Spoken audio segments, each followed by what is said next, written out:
तुफानातले दिवे आम्ही तुफानातले दिवे. मित्रांनो, महाराष्ट्रातील दोन तुफानातले दिवे आता लवकरच छत्रपती संभाजीनगरमध्ये धडकणार.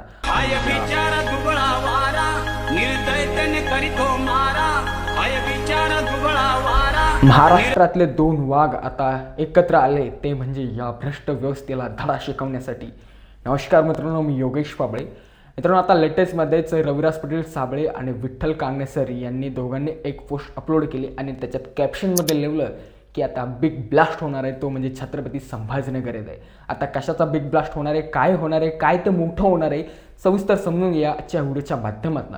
मित्रांनो, आता लेटेस्टमध्येच काही दिवसापूर्वी जे आहे की टीट एक्झामचे पेपर फुटले, टीचर एलिजिबिलिटी टेस्ट, सुमारे जे आहे की 6,28,000 प्लस विद्यार्थ्यांनी जे की आपलं रजिस्ट्रेशन केलं होतं, आपला फॉर्म दर्ज केला होता आणि त्यांनी जी काही फीस भरली होती ते सर्व काही केलं होते. आणि अशातच खबर येते, न्यूज येते, हेडलाईन येते की पेपर फुटले आणि परीक्षा येणारी उद्याची परीक्षा कॅन्सल झाली. तर मित्रांनो, या सर्व काही घटनेवर देखील प्रतिशोध नोंदवण्यासाठी जे की विठ्ठल कांगणेसर आणि रविराज पाटील साबळे, एक नेतृत्व म्हणजे शेतकऱ्यांसाठी अहोरात्र झटणारं ते म्हणजे साबळे, आणि एक नेतृत्व अहोरात्र झटणारं ते म्हणजे गोरगरीब कष्टकऱ्यांच्या मुलांसाठी ते म्हणजे सन्मान्य विठ्ठल कांगणेसर, हे दोघांनी ऐलान केला आणि एक खूप मोठी घोषणा केली की छत्रपती संभाजीनगर येथे खूप मोठं प्रोटेस्ट आपण इथे करणार आहोत. आणि स्पर्धा परीक्षेची तयारी करणाऱ्या विद्यार्थ्यांना, विद्यार्थ्यांच्या पालकांना आणि क्लास चालवत असणाऱ्या संचालकांना विनंती आहे, अभी नहीं तो कभी नहीं, एकत्र यावं लागेल. विद्यार्थ्यांच्या सोबत या, ह्या लढाईमध्ये सामील व्हा.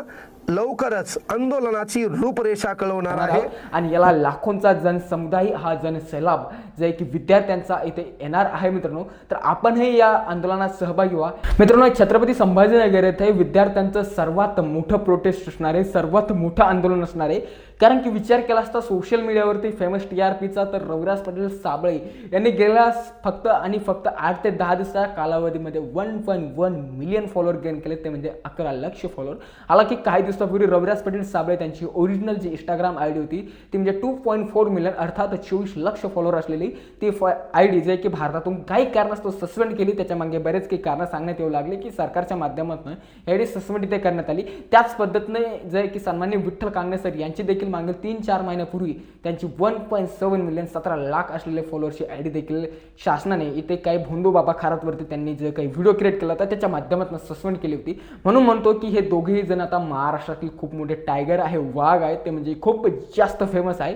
म्हणून यांच्या मागे जेवढे पण काही त्यांचे फॉलोअर आहे, ज्यांना फॉलो करणारे विद्यार्थी आहे, त्यांना फॉलो करणारे नागरिक आहे, ते लाखोच्या संख्येने संभाजीनगर येथे येऊन आता धडकणार आणि या भ्रष्ट व्यवस्थेला आता इथे धडा शिकायल्याशिवाय इथे राहणार नाही. मित्रांनो, एक तर ऑलरेडी जे आहे की दिल्लीमध्ये जंतर मंतर येथे कॉक्रोच जनता पार्टीचं मागे 8-10 दिवसापूर्वी आंदोलन चालले, जे की शिक्षण मंत्री, जे की केंद्रीय शिक्षण मंत्री यांचा इस्तिफा राजीनामा मागण्यासाठी. परंतु त्यांच्याकडे अद्यापही कोणाचंच लक्ष येते नाही. परंतु आपल्या महाराष्ट्रातली जी आहे की ती ओळख अलग आहे. इथे आंदोलन झालं की नक्कीच सरकार ॲक्शन मोडवर येते, कारण की आपला महाराष्ट्र आहे, गरजा महाराष्ट्र आहे आपला. मित्रांनो, आता ह्या आपल्या महाराष्ट्रातल्या आंदोलनाची प्रोटेस्टची तारीख काय असणार आहे, काय नाही, याच्या संदर्भातील त्यांनी कोणती डिटेल अद्याप दिलेली नाही. फक्त कॅप्शनमध्ये त्यांनी जी भेट घेतली, गाळाभेट घेतली, त्याच्या कॅप्शनमध्ये लिहिलं की लवकरच खूप काही मोठं होणार. तर मित्रांनो, नक्कीच अपडेट देण्याचं काम इथे करेल. परंतु जर कधी हा व्हिडिओ सर्व काही एकंदर विद्यार्थी मित्र बघत असेल माझ्या वयाचे, तर नक्कीच आपण देखील या आंदोलना प्रोटेस्टला सहभागी व्हा, आपलं आंदोलन म्हणून सहभागी व्हा. बस इथलंच. खूप खूप धन्यवाद. जय हिंद, जय महाराष्ट्र.